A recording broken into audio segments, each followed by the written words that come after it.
Hello dear students, इस tutorial में हम एनसीईआरटी मैथ की 7 की बुक का 4.1 एक्सरसाइज का क्वेश्चन 6 अटेम्प्ट करने चल रहे हैं। इस क्वेश्चंस में आपको सिर्फ इक्वेशन बनानी है, इक्वेशन सॉल्व नहीं करनी है। और इक्वेशन बनाना ही इम्पोर्टेंट है। अगर हम इक्वेशन बना लेते हैं सही तो सॉल्व तो हम कर ही लेंगे। तो चलिए शुरुआत करते हैं और पहला क्वेश्चन लेते हैं कि Irfan says that he has 7 marbles more than 5 times the marbles permit. पहली बात तो आपको यह है कि क्वेश्चन को बहुत ध्यान से पढ़ना है, बहुत ही कंसंट्रेशन के साथ। इरफान कह रहा है कि उसके पास 7 marbles more than 5 times the Parmit. तो यहाँ पे एक परमित नाम का व्यक्ति है और एक इरफान है। ठीक, इरफान कहता है कि मेरे पास 7 मार्बल्स ज़्यादा हैं, मोर हैं than 5 times the marbles Parmit. ध्यान से अगर हम समझेंगे तो समझ में आएगा कि परमित के पास जितने मार्बल्स हैं उसके 5 टाइम्स में अगर हम 7 ऐड कर दें तो हमें इरफान के मार्बल्स पता चल जाएंगे। मतलब हमको, अगर हमें इरफान के मार्बल्स का पता करना है कि इरफान के पास मार्बल कितने हैं, तो अगर हमारे पास परमित के मार्बल्स की संख्या पता है, मतलब कितने हैं परमित के पास, तो उसका हम 5 टाइम्स कर देंगे। मतलब परमित के मार्बल्स का 5 टाइम्स करने के लिए हमें उसे 5 से मल्टीप्लाई करना पड़ेगा। और अगर हम उसमें 7 जोड़ दें तो हमें पास इरफान के मार्बल्स की संख्या पता चल जाएगी। क्वेश्चन को पढ़ते वक्त आपको ये ध्यान में रखना है कि क्या अननोन क्वांटिटी है, क्या नोन क्वांटिटी है, और क्या कोई क्वांटिटी किसी दूसरे क्वांटिटी पे कैसे डिपेंड करती है। तो इरफान के मार्बल्स की संख्या डिपेंड करती है परमित के मार्बल के 5 टाइम्स में 7 ऐड करने पर। यानी अगर यहाँ पे हम इरफान ले लें और यहाँ पे हम परमित ले लें एग्जाम्पल के लिए, समझने के लिए, और अगर परमित के पास 3 मार्बल्स हैं तो इरफान के पास कितने होंगे, परमित इंटू 5 प्लस 7। यानी परमित के मोबाइल्स 3 हैं, और सॉरी परमित के मार्बल्स 3 हैं, तो 3 यानी परमित के मार्बल इंटू उसका 5 टाइम्स कर देंगे, जितना आएगा उसमें 7 ऐड कर देंगे। तो 3 5 जो 15 प्लस 7 इक्वल टू 22। तो इरफान के पास 22 मार्बल होंगे। अगर मान लीजिए परमित के पास 5 मार्बल्स हैं तो उस स्थिति में हो जाएगा 5 इंटू 5 प्लस 7, यानी कि 5 5 25 और 25 7 32। तो इरफान के पास 32 मोबाइल्स हैं। इस प्रकार से हम यहाँ पे वैल्यूज़ भरते जाएंगे, परमित के मोबाइल्स की संख्या चेंज करते जाएंगे, तो इरफान के पास कितने मोबाइल से पता चलते चले जाएंगे। तो ये तो एक समझने का तरीका हुआ कि इरफान के अगर मोबाइल्स मार्बल्स पता करने हैं तो आपको परमित के मार्बल्स को 5 टाइम्स मल्टीप्लाई करके 7 ऐड करना है, जैसा इसमें लिखा गया है। Irfan has 37 marbles. अब देखिए हमारे पास इरफान के मार्बल्स दो तरीके से हमें पता हो रहे हैं। एक तो ये पता हो रहा है कि इरफान के मार्बल्स अगर आपको पता करने हैं तो आप परमित के 5 टाइम्स में 7 जोड़ दीजिए। दूसरा हमें ये बताया जा रहा है कि इरफान के पास जो रियल में मार्बल्स हैं वो है 37।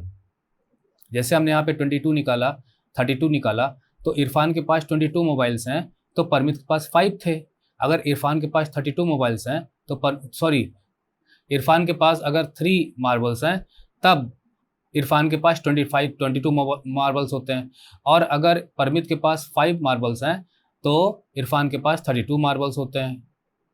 लेकिन वास्तव में इरफान के पास 37 मार्बल्स हैं। कितने मार्बल्स हैं? 37 मार्बल्स। इसका मतलब यहाँ पर कोई ना कोई एक क्वांटिटी आएगी जिसको 5 टाइम्स मल्टीप्लाई करेंगे हम और उसमें 7 जोड़ेंगे तो पता चल जाएगा।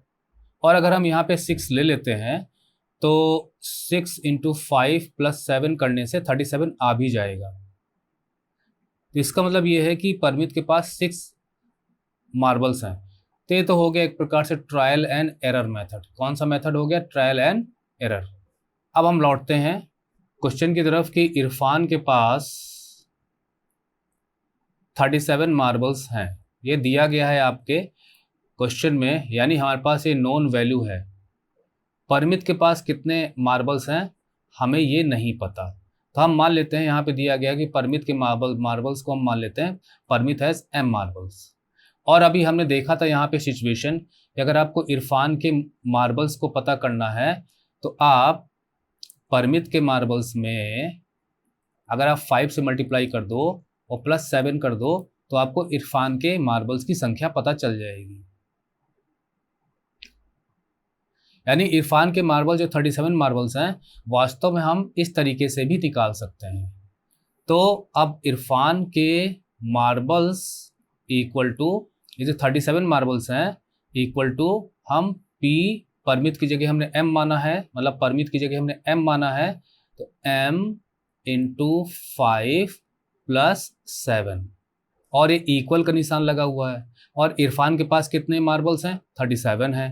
तो 37 इक्वल टू 5 इंटू एम जो हो जाएगा वो 5m हो जाएगा प्लस 7। ये इक्वेशन है, इसको हम थोड़ा सा पलट लेते हैं। कभी भी आप पूरे LHS को और पूरे RHS को अगर आप इधर से इधर ले जाते हो तो कोई फर्क नहीं पड़ता है। तो हम इसको ऐसे लिख सकते हैं कि 5m प्लस 7 इक्वल टू 37। ये एक इक्वेशन हमारी बन गई। हमें इसको सॉल्व नहीं करना है, सिर्फ इक्वेशन फॉर्म करना था। चलिए दूसरे क्वेश्चन की तरफ पढ़ते हैं।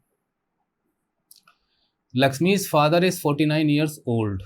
ध्यान से पढ़िए कि लक्ष्मी के पिताजी की जो उम्र है वो 49 साल है।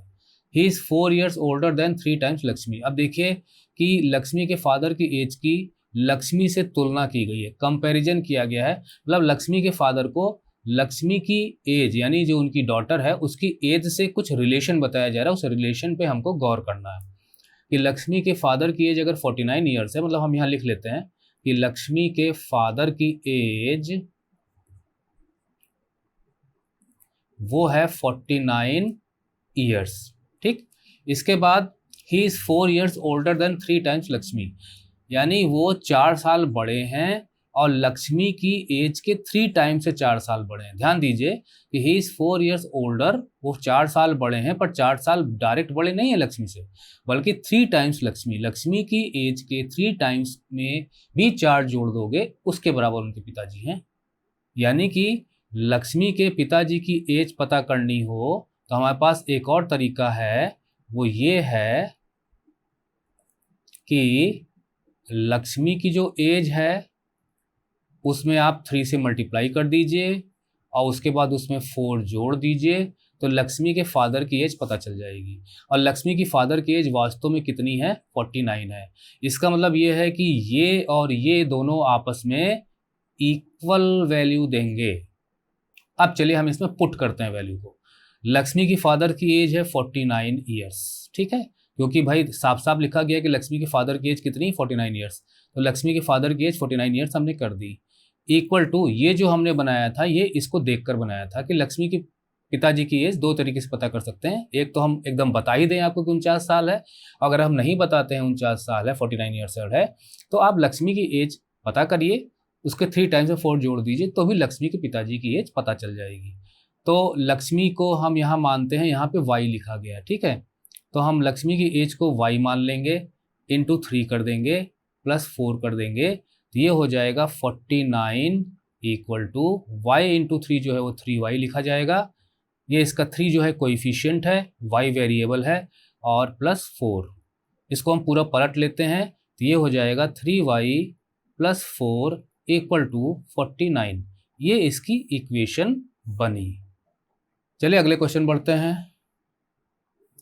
The teacher tells the class, teacher ने क्लास को बताया that the highest marks obtained by a student, मतलब कोई स्टूडेंट है उसको जितना मतलब ज़्यादा से ज़्यादा जो मार्क्स जिस स्टूडेंट को मिला है इन हर क्लास, मतलब टीचर की क्लास में, is twice the lowest marks plus 7। देखिए हमारे पास 2 तरीके से अप्रोच करने के तरीके जो हम क्वेश्चंस देख रहे हैं उसमें बताए जा रहे हैं कि कोई एक स्टूडेंट है जिसको हाईएस्ट मार्क्स मिले हैं, ठीक है, ये हाईएस्ट मार्क्स वाला स्टूडेंट है। अब कितने मार्क्स मिले हैं? The highest score is 87, highest score 87 है।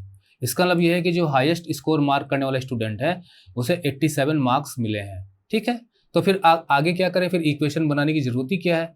इक्वेशन तब बनती है जब हमें घुमा फिरा कर चीज़ों को बताया जाता है। अब जिसमें ये बताया गया है कि जो जिस बच्चे को हाईएस्ट मार्क्स मिला है, मतलब जिस स्टूडेंट को हाईएस्ट मार्क्स मिला है, वो twice the lowest marks plus 7, यानी जो लोएस्ट मार्क्स हैं उसके ट्वाइस में अगर हम 7 जोड़ दें, ध्यान दीजिए जो लोएस्ट मार्क्स हैं उसका दुगना कर दीजिए, ट्वाइस का मतलब दुगना कर दीजिए, और फिर उसमें 7 जोड़ दीजिए, जितना आएगा उतना हाईएस्ट मार्क्स स्टूडेंट को मिला है। और हाईएस्ट मार्क्स एक्चुअल में कितना मिला है? एक्चुअल में मिला है 87। और अगर हम यहाँ पे गौर करें तो student with highest marks equal to lowest marks into 2, क्योंकि अगर आपको लोएस्ट मार्क्स का ट्वाइस करना है मतलब ट्वाइस द लोएस्ट मार्क्स +7 तो अगर आपको मतलब दोनों चीज़ें सेम है, दोनों चीज़ें सेम है कि जिस स्टूडेंट को हाईएस्ट मार्क्स मिला है वो 87 है, और अगर हम 87 को छुपा लेते हैं मतलब इसको हम हटा देते हैं तो हम दूसरे तरीके से पहुंच सकते हैं हाईएस्ट मार्क्स में। बस आपको करना कितना है कि लोएस्ट मार्क्स में ट्वाइस करके 7 जोड़ देना है। तो अब हम इसमें वैल्यूज पुट करते हैं। स्टूडेंट का हाईएस्ट मार्क्स कितना है, वो है 87, हम यहाँ पे लिख देंगे 87। लोएस्ट मार्क्स इंटू 2 + 7, यहाँ पे दिया गया है कि लोएस्ट स्कोर को आपको लेना है L, तो हम लोएस्ट स्कोर की जगह हम L लिख देते हैं, इंटू 2 लिख देते हैं, +7 कर देते हैं, तो ये हो जाएगा 87 इक्वल टू 2L + 7। अब इसको हम पूरा का पूरा पलट लेते हैं RHS और LHS को, तो ये हो जाएगा 2L + 7 इक्वल टू 87, ये इसकी इक्वेशन बनी।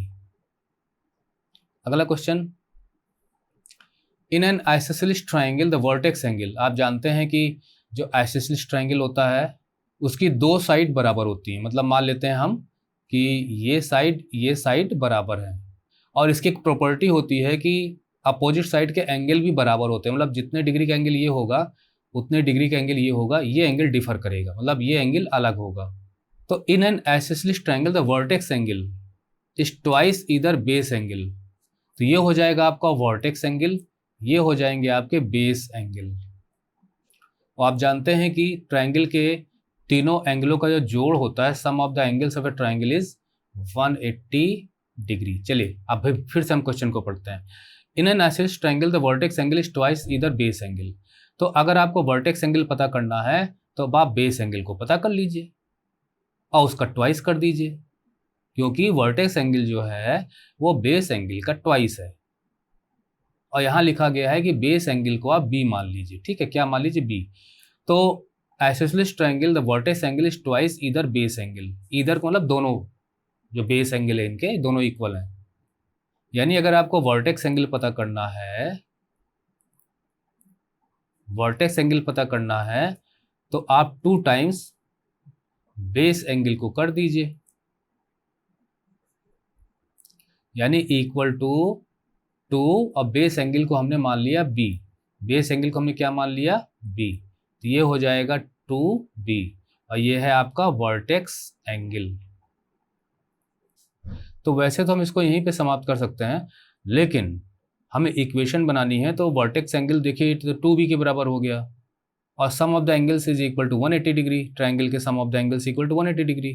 तो इसका मतलब ये हो गया कि तीनों को अगर हम जोड़ें तो b + b + ये तो 2b के बराबर है जो अभी हमने निकाला था यहाँ पे, 2b इक्वल टू 180 डिग्री, तो b + b हो जाएगा 2b + 2b equal to 180 degree, 2b + 2b हो जाएगा 4b इक्वल टू 180 डिग्री, ये इसकी इक्वेशन बनी। इसके बाद हमें अगली एक्सरसाइज जो है वो 4.2 हमें सॉल्व करनी है, जो अगले ट्यूटोरियल में आपको इसका सॉल्यूशन मिल जाएगा। Finding the tutorial, here saying you goodbye, see you in the next video.